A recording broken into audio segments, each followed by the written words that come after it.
প্ৰাক্তন টাউনবাসী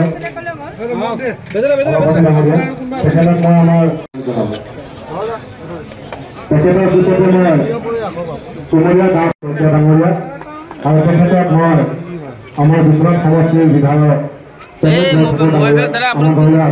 আজি আমাৰ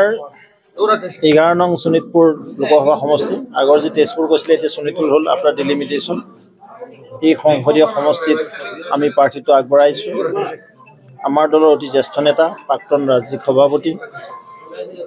বিহালী সমষ্টিক কেইবাবাৰ প্ৰতিনিধিত্ব কৰা আমাৰ সন্মানৰ ৰঞ্জিত দত্ত ডাঙৰীয়া আৰু তেখেতৰ ইলেকশ্যন আমাৰ মেনেজমেণ্ট কমিটিৰ কিছু সময়ত পিছতে বৈঠক হ'ব তাৰ আগতে কংগ্ৰেছ দলৰ সাধাৰণ সম্পাদক ৰাজ্যিকৰ প্ৰাক্তন অৰ্থাৎ যিটো প্ৰাক্তনে হ'ল যিটো ৰিজাইন কৰিলে তেওঁ আমাৰ দল যোগদান কৰিছে তেওঁই নহয় প্ৰায় 300তকৈ অধিক সন্মানৰ ব্যক্তি আমাৰ দল যোগদান কৰিছে আজি সকলোৱে অনুধাৱন কৰিছে যে নৰেন্দ্ৰ মোদী ডাঙৰীয়াৰ বলিষ্ঠ নেতৃত্বত আজি ভাৰতবৰ্ষৰ যি উন্নয়ন আৰু সকলো সিদ্ধান্ত ল'ব পাৰিছে যে ভাৰতবৰ্ষৰ যদি উন্নয়ন কৰিবলৈ একমাত্ৰ পাৰ্টি হৈছে ভাৰতীয় জনতা পাৰ্টি নেতা হৈছে নৰেন্দ্ৰ মোদী ঠিক তেনেদৰে আমাৰ মাননীয় মুখ্যমন্ত্ৰী ডক্টৰ হিমন্ত বিশ্ব শৰ্মা ডাঙৰীয়াৰ বলিষ্ঠ নেতৃত্বত অসমত যি উন্নয়ন হৈছে আজি সন্মানৰ ৰাইজ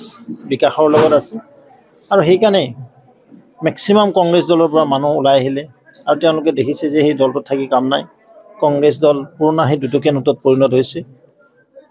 কংগ্ৰেছক মানুহে ভোট নিদিয়ে কংগ্ৰেছে বহুত মিছা কথা ক'লে বহুত প্ৰবঞ্চনা কৰিলে জাতিটোক ঠগিলে ৰাজ্যখনক ঠগিলে দেশবাসীক ঠগিলে তাৰ পৰা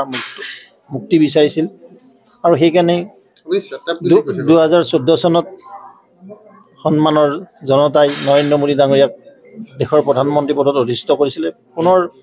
2019ত তেখেতক আকৌ প্ৰধানমন্ত্ৰী পদৰ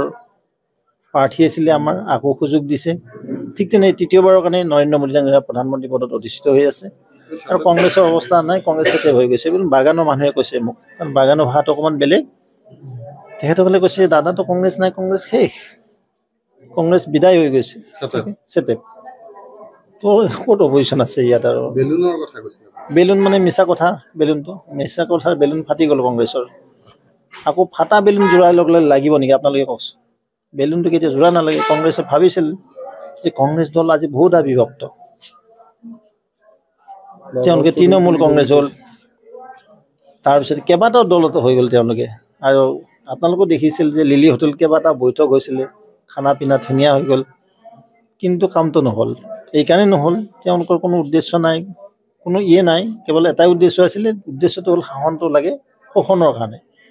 আৰু অসমৰ জনগণ ভাৰতবৰ্ষৰ জনগণ সজাগ সচেতন আৰু তেখেতসকলে ভাবে যে বিকাশৰ লগতে আমি থাকিম এইসকলৰ লগত আমি নাথাকোঁ আৰু সেইকাৰণে তেওঁলোকৰ অৱস্থা এনেকুৱা হ'ল যে তেওঁলোকৰ এলায়েন্স পাৰ্টি ভাঙি গ'ল আজি বিহাৰত জেডিইউ ওলাই গুচি গ'ল নীতিশ বাবু আকৌ ভাৰতীয় জনতা পাৰ্টি লগ লাগি চৰকাৰখন কৰিলে ঠিক আজি অসমতো দেখি পাইছে যে বিভিন্ন দল তেওঁলোকৰ লগত নাই তেওঁলোকে এডভান্স মানে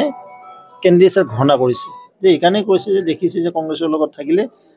ক'ৰবাত 2-4টা ভোট পালে হয় যে সেইকেইটাও নাপাব সেইকাৰণে এনেকুৱা অৱস্থা হৈছে